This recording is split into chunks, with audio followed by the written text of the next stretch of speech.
Richard Southern joins us to chat about some of the day's more interesting stories. I've been looking forward to this chat, Richard, because it involves one of my favorite topics, dogs and cats.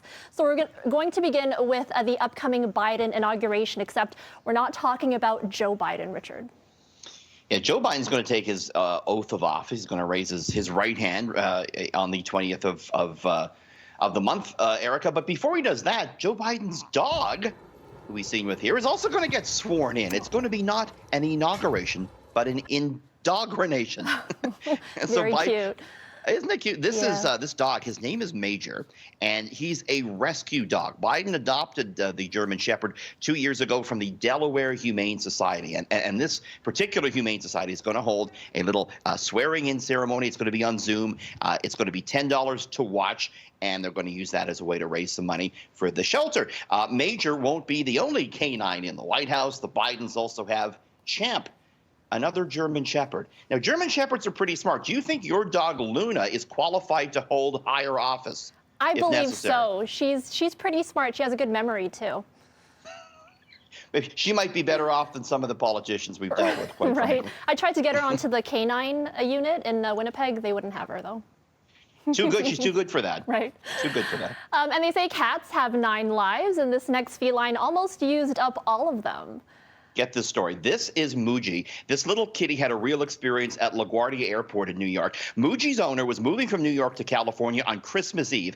She's going through security at LaGuardia. The guys at security say, you got to take the cat out of the carrier. She takes the cat out. Muji, the kitty, bolts, runs away into a mechanical room at LaGuardia. The owner stays over the night, pushes her flight to the next day, hopes the cat will come back. It doesn't. She gets on her flight. 11 days later, they bring in a tracking dog to LaGuardia. It sniffs in the ceiling. It finds Muji hiding in the ceiling at LaGuardia. They get the kitty. The owner flies back to New York. The cat came back. The very next day, they were reunited.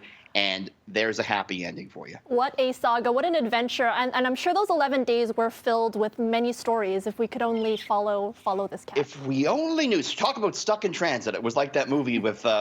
what's his name? Who got stuck in the airport? Tom Hanks, yeah.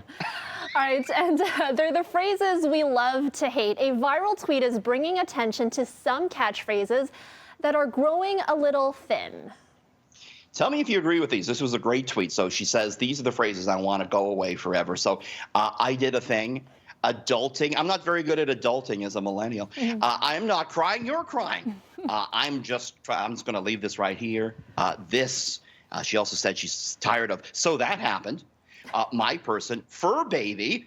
All of the feels and the struggle is real. Now, Erica, there's a lot to unpack here with this list, but moving forward, at the end of the day, I think it was a pretty good list. Right. Nice one there. What are some phrases you'd like to see go away? I want to know. Well, it's interesting because I was looking at this list and I was saying to myself, I feel attacked. And then I realized that I feel attacked might be something that people are also tired of hearing.